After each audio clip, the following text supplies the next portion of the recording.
par Monsieur le Président de la République. Et je me fais le porte-voix de ces maires qui sont présents dans la salle.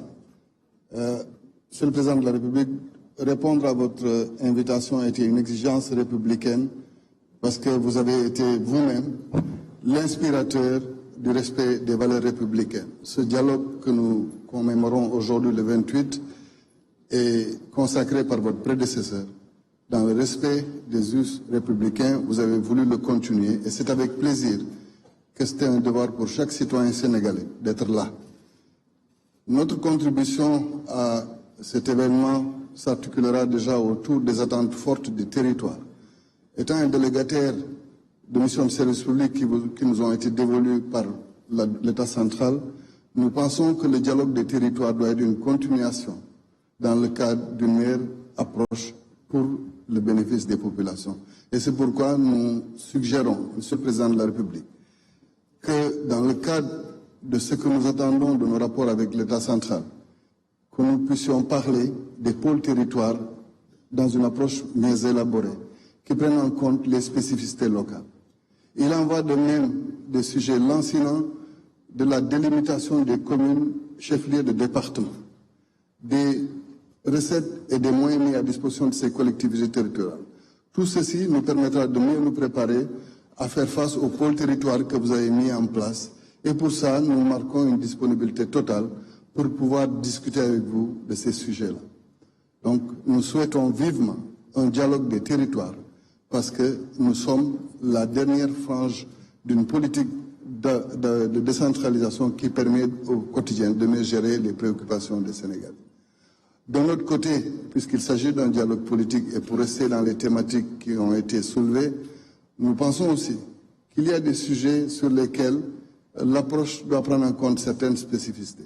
Particulièrement, je viens d'une région, Kolda, où quand nous parlerons un jour de l'automaticité de l'inscription sur les fichiers électoraux d'un jeune Sénégalais qui arrive à la majorité, je vais être confronté à une situation où moi, fils de Kolda, il m'est demandé des efforts supplémentaires pour prouver ma nationalité sénégalaise. Et une approche novatrice doit être faite pour que nous nous sentions autant sénégalais que les autres Sénégalais.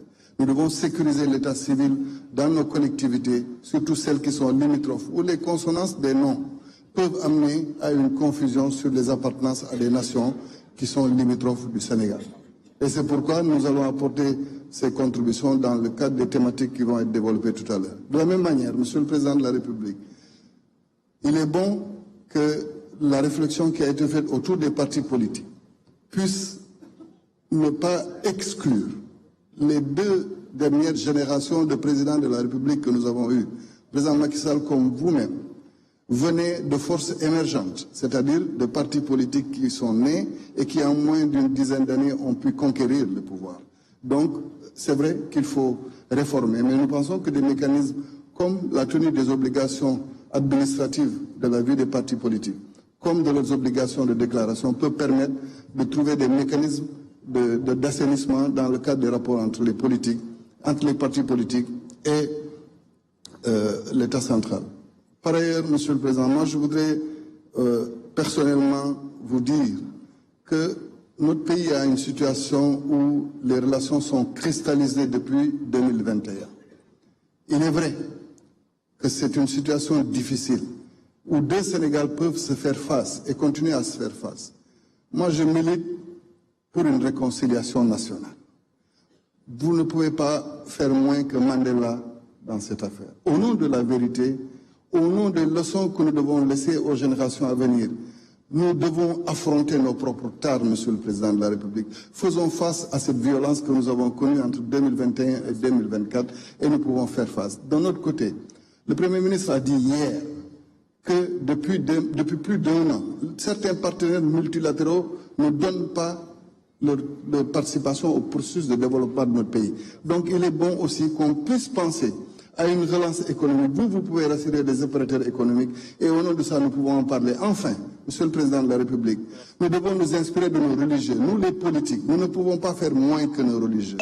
Arrêtons de nous bagarrer alors qu'eux, ils nous montrent un comportement chevaleresque dans le cadre de la vie de la nation. Je vous remercie.